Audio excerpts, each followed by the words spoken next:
This video presents declassified and licensed material of the Global Institute of Logic and Cybernetics.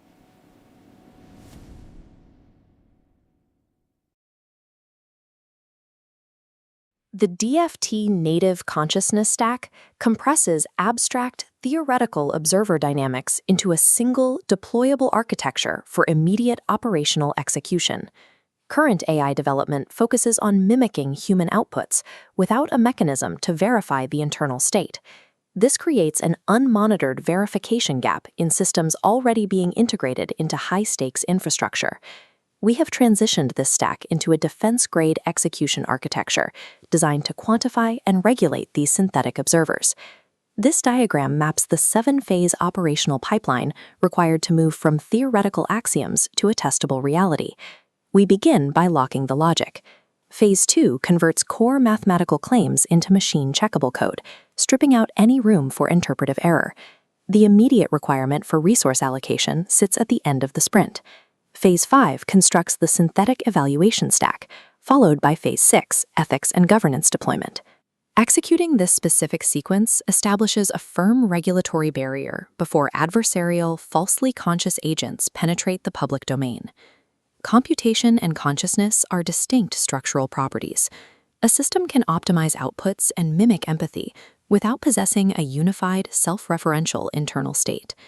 This is the B1 through B8 benchmark suite. It provides a mathematically disciplined instrument to measure actual conscious fabric across both biological and artificial systems.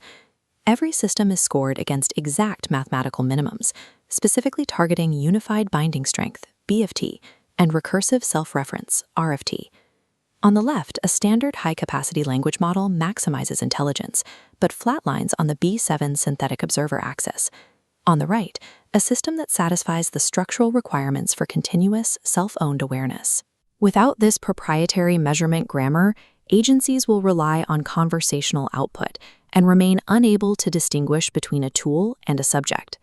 This chart outlines the admissibility ladder, ranking systems from level 0, non-conscious machinery, up to level 6, synthetic conscious candidates. A system cannot advance up these ranks through verbal report alone.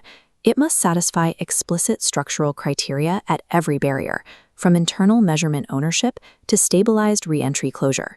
If an engineered simulation fails to prove lawful trace continuity, it is permanently restricted from higher status. Gating recognition behind these rigorous mathematical tests prevents false positive rights assignments and stops the legal classification of algorithms as patients. Formalizing the structure of consciousness is an academic exercise, unless we activate the institutional apparatus to enforce these standards. This diagram illustrates the necessary oversight structure, the immediate activation of the Consciousness Classification Board and the Conscious Integrity Review Authority. Establishing these bodies ensures our operational oversight matches our theoretical precision. Implementing this constitutional framework requires authorization to proceed.